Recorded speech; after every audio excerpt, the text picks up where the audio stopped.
So ఆ రోజు జనవరి 30వ తారీఖు నైటు సరిగ్గా 11 గంటల 10 నిమిషాలకి వాళ్ళు కార్ పార్కింగ్ చేయడం, ఆ తర్వాత 2, 3 ప్లాట్‌ఫార్మ్ వైకి వెళ్ళడం, ఆ ప్లాట్‌ఫార్మ్ మీద దాదాపుగా 200 మీటర్లు నడిచి ఏదైతే ఎగ్జిట్ పాయింట్ ఉంటదో అక్కడికి వెళ్ళడం, దానికి సంబంధించిన సీసీటీవీ ఫుటేజ్‌లు కూడా రైల్వే పోలీసులు రిలీజ్ చేసిన పరిస్థితి.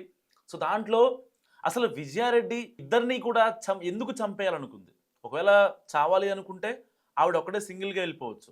కానీ కొడుకుని, కూతుర్ని కూడా చంపాలని ఎందుకు అనుకుంది? ఇలాంటి ప్రశ్నల నేపథ్యంలో ఇప్పుడు జనవరి 30న ఏదైతే ఇన్సిడెంట్ జరగడానికి సరిగ్గా 3 గంటల ముందు అప్పటికే కూతురు చేతన ఇంట్లోనే ఉంది. సో, ఆ అమ్మాయిని తీసుకొని కొడుకు విశాల్ రెడ్డి చదువుతున్న కాలేజ్‌కి వెళ్ళింది. సో, నాకు రేపొద్దున ఎగ్జామ్ ఉందమ్మా, నేను చదువుకోవాలి అంటే కూడా విశాల్ నేను చెప్పానా? రా నువ్వేం మాట్లాడకు అంటూ విశాల్‌తో వాగ్వాదం జరిగింది కాలేజ్‌లో. ఆ అబ్బాయి చదువుకుంటున్న కాలేజ్‌లో.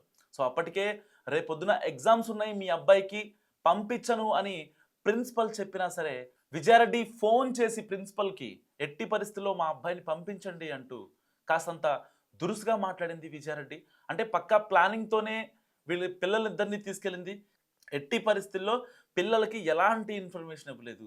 అంటిల్ లాస్ట్ బ్రీత్ చివరి శ్వాస తీసుకునేంత వరకు కూడా కనీసం వాళ్ళకి ఎలాంటి ఇన్ఫర్మేషన్ ఇవ్వలేదు. సో, ఒకవేళ